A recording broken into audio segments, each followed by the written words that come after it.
of this video is to fulfill the requirement for assessment 5 in topic 6, which is to take a client through an initial pre-exercise screening process, PDQ, postural assessment, through to planning and delivering a customized session based on the initial information. So I'm here with my client Ido. Hi Ido. Hello. How are you today? Good, thanks. How your day been? Pretty good. Yeah, good day, that's good. Do you consent to be in this video? Yes. Great, thank you. So to give you some more details, we will start with the, as I said, pre-exercise screening, followed by the program design questionnaire. This process will give us a further understanding of what your goals are, what you want to achieve by seeing me, a PT, what your style and preferences with exercise. It gives us information about your medical history and whether or not we need to refer you to an AHP, allied health professional. Then we will go on and do a postural assessment. There are two parts to this. One is a static postural assessment and the second one is a movement postural assessment. They give me an opportunity to observe your body, to see if there are any misalignments, imbalances or potential weaknesses or pain points that we might be able to correct by exercise. With the movement postural assessment, there are a few simple movements that give me an opportunity to observe how your body is currently moving. Once again, we are using the information from the postural assessments together with the pre-exercise screening and program design questionnaire to develop a customized program for you. This helps us to prescribe exercises that are appropriate for you to help you achieving your goals by seeing a PT. Does it sound good? Yep. Does it sound okay? Yeah. Alrighty. If there are any questions along the way, please let me know and I am more than happy to answer them. If there's something wrong or if there are particular issues that are out of my scope as a PT and a referral to an AHP is required, I will obviously discuss it with you and ask for your consent to pass on any information. Is that okay? Yeah, that's good. Great. So Ido, it's great that you came here today and to start your health and fitness journey, and that's very good that you're doing those initial steps. The first part of the process provides me with information of where you are at and what you want to achieve. Are you happy to start with the pre-exercise screening? Yep, ready to go. Great, thank you. So, has your doctor ever told you that you have a heart condition or have you ever suffered a stroke? No. No. Do you ever experience unexplained pains in your chest at rest or during physical activity or exercise? No. No. Do you ever faint or have spells of dizziness during physical activity or exercise that cause you to lose balance? No. Have you ever had an asthma attack requiring immediate medical attention in the last 12 months? No. Do you have diabetes? No, I don't. No. Do you have any diagnosed muscle, bone or joint problems that you have been told could be made worse by participating in a fitness or exercise program? No. No. Do you have any other medical conditions that may make it dangerous for you to participate in physical activity? No. No. All right. So I would like you to sign here that to the best of your knowledge, all the information you've supplied within this tool is correct. Could you please sign here, Ido? Yep. Here. And the date, please. Perfect. Thank you. Now we will go through your exercise history and some baseline measurements. Is that okay? Yeah. Great. So what is your age, Ido? I'm 23. 23. Do you have family history of heart disease, stroke, heart attack? Not that I know of. Do you smoke cigarettes on a daily basis or have you quit smoking in the last 6 months? Neither. Now I want you to describe your current physical activity. and your exercise level. What physical activity do you do? I do swimming and cycling for the most part. Cycling. And the level, would it be light, moderate, or vigorous? Mostly moderate. Moderate. Great. And how many times a week? On average, 6 times a week. 6 times a week. And a duration? An hour. An hour a day? Yeah, also on average. On average. Have you been told you have high blood pressure? Never. Have you been told you have high cholesterol? No. Have you been told you have high blood sugar? No. Have you spent time in hospital, including day admission for any medical condition, illness, injury during the last 12 months? No. Are you currently taking a prescribed medication for a medical condition? No. No. You're obviously not pregnant? No. No. Do you have any muscle, bone, joint pain or soreness that is made worse by a particular type of activity or exercise? Not really. No. Okay. So now if you're comfortable, we'll take a few measurements. Is that okay? Yep. All good. Great. We will start with your BMI and then your waist girth and finish with blood pressure. So for your BMI, I need your weight and your height. So could you please hop for me on the scales? Yeah, just go up here. Yeah, and let me see. Yeah, you can hop down, thank you. 68. Now I will measure your height. Please stand nice and straight for me.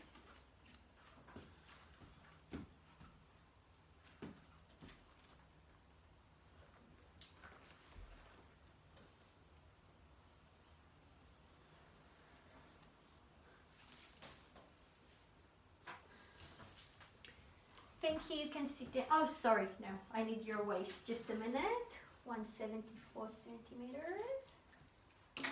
Your waist now. Yes, thank you. That you took your arms up.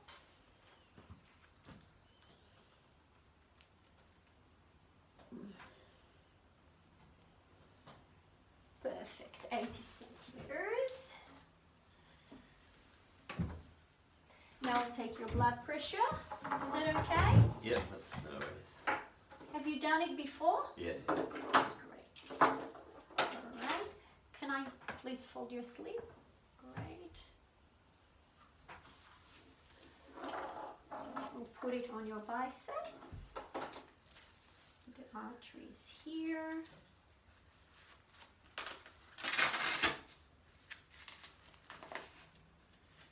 Just try to be relaxed. Thank you. Palm up. Perfect.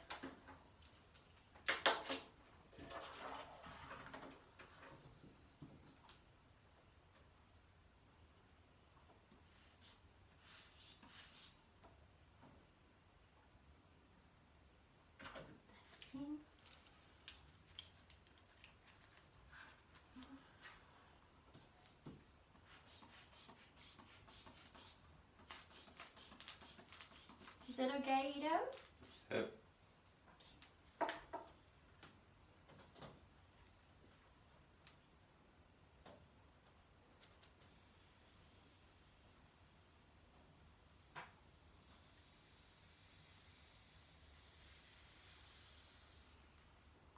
Perfect.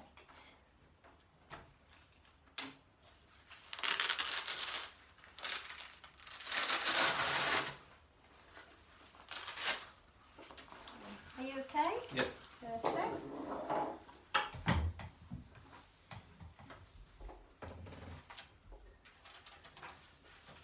So it was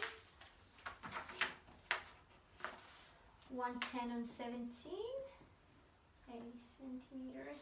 And for your BMI, I will divide your weight with your height in meters square.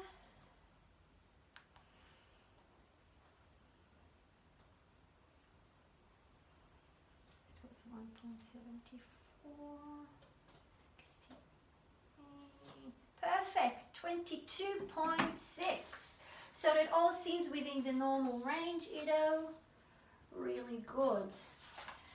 So now that we finish with the pre-screening serious stuff and measurements, let's talk and have a bit of a discussion about your goals and what you actually want to achieve. Yeah, Okay? that's cool. All right. So what are your expectations of the time you will spend with me as your personal trainer? What is it that you want to achieve? I want to be able to climb more efficiently and thus faster on the mountain bike trails with my mountain bike.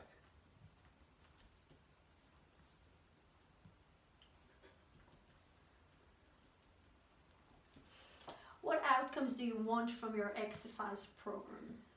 And that includes further down the track. Yeah, well, currently I ascend a hill at a rate of 5 kilometers an hour, and I want to increase that to at least 10. 10 kilometers an hour.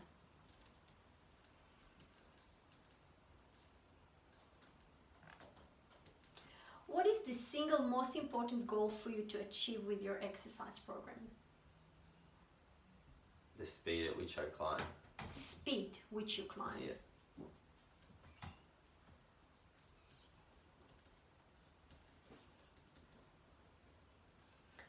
In what time frame do you expect to achieve your goals? I think probably around 6 months. 6 months. Aside from your time at the gym, how much additional time per day are you willing to engage in activity that helps you to get your goal?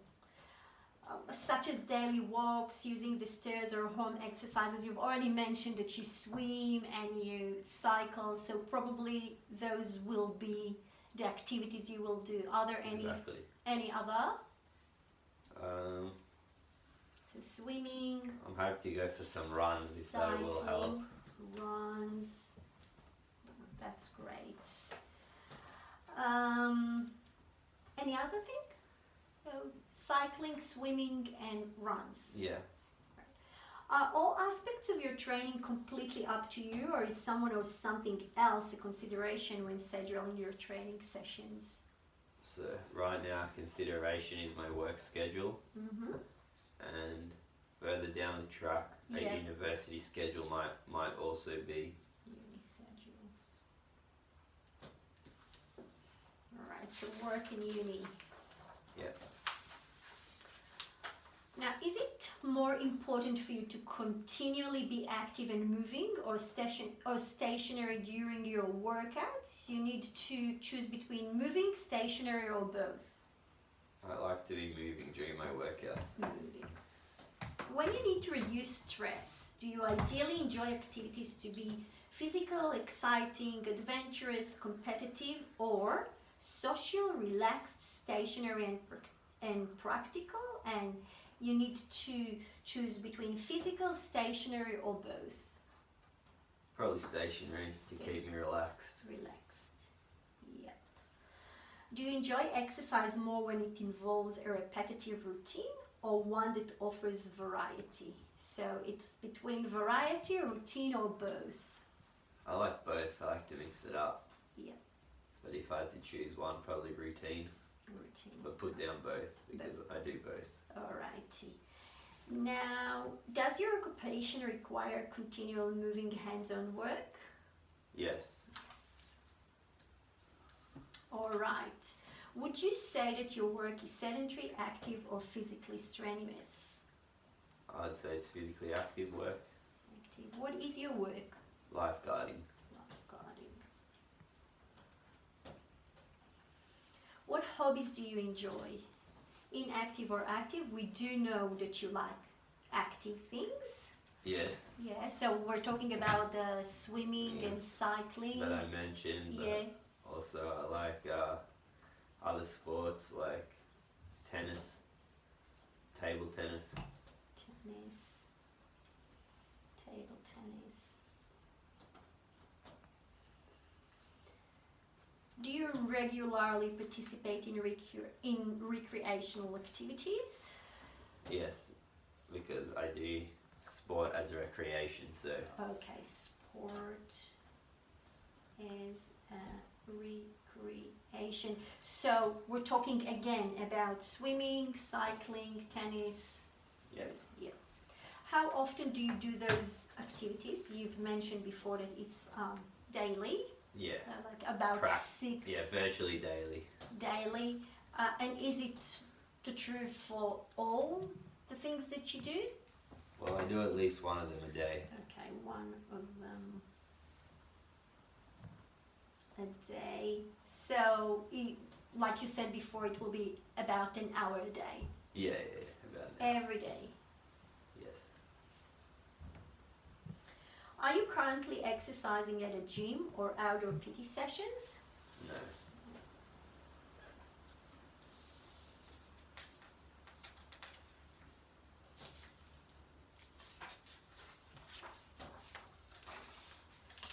Okay, let's talk about motivation, Ido. Why is this goal most important for you right now? Right now, this goal is important to me because I want to acquire higher social status within my friend group of mountain bike riders. And because I predict that it will be beneficial for my overall well-being.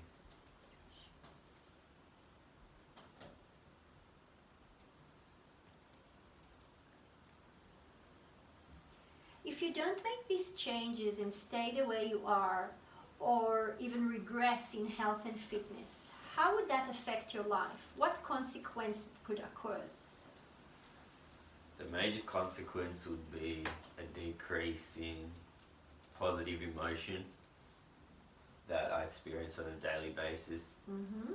So with the regression of the physical activity, there'll be a regression of mental health.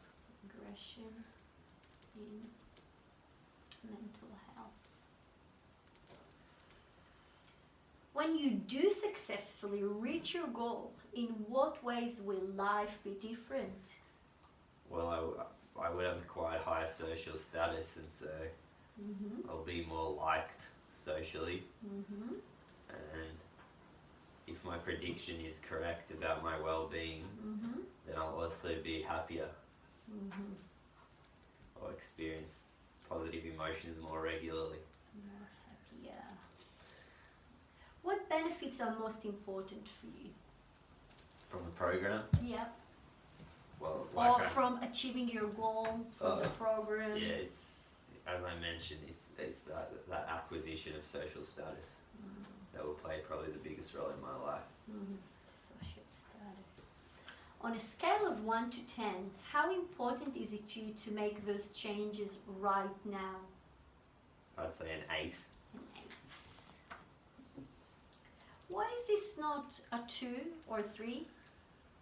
Well, it's not a 2 or 3 because I view the acquisition of social status as quite important.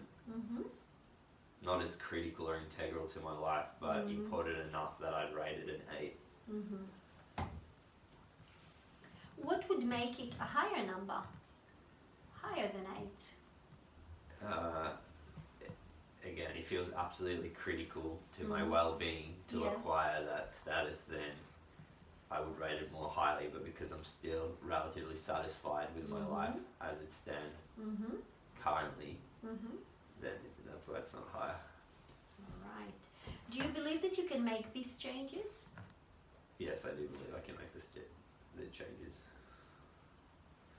On a scale of 1 to 10, how confident are you? I'm quite confident. I'm going to say I'm a 9. 9. In terms of confidence. 9. What would make your confidence a higher number? The only thing that could make it a higher number is if there weren't any obstacles to overcome to achieve my goals. But because to achieve my goal there are obstacles in the way, then that's why I can't rate it as highly. What obstacles are you talking about? Well, for example, to increase my speed on the ascent means training harder than I do now. Oh, Harder training is an obstacle. all right, but that's why you're here. Exactly. All right, so it's That's all why good. I'm here. Yeah, that's all good. So maybe you could actually rate it 10 because you're here. You Well, made a decision and you're here. Yeah. Once the program goes into effect, then maybe I can rate it 10 because those Right. obstacles will be out of the way. Fair enough, fair enough. Are you ready and willing to change at this time? Yes. In what ways do you believe I can help you as your PT? Well, first and foremost, you can set up a program for me, Yeah, which I'll do. which will allow me to train in such a way Mm-hmm. that will increase my climbing capacity. Mm-hmm. And secondly, you'll be able to motivate me, especially when presumably the training program will become difficult, and so when I want to give up, you'll be there to remind me of how important this goal is to me. That's great. Any other ways, Ido? That's all I can think of right now. Great. I promise to do that. All right. Summing up this motivational part, I can see that you are really ready to make a change. Based on this information, what it actually means is that your goal is primarily sport conditioning. You want to improve your performance in mountain bike climbing. Your style, meaning your exercise preference, is hybrid. You are moving in many planes. You like to be moving. You're active and you like variety. Given that you haven't worked with a PT, we will start you on a lower level. We will start nice and easy and then build our way up. Sounds good? Yep, that's good. Right. So the next step in this process is taking a postural assessments. As I mentioned before, there are two parts for that. There's a static postural assessment and there's a movement postural assessment. Those ones will be followed by SMR and mobilizers, but I will explain it furthermore in the next videos. Thank you, Ido. Thank you. There are more to come.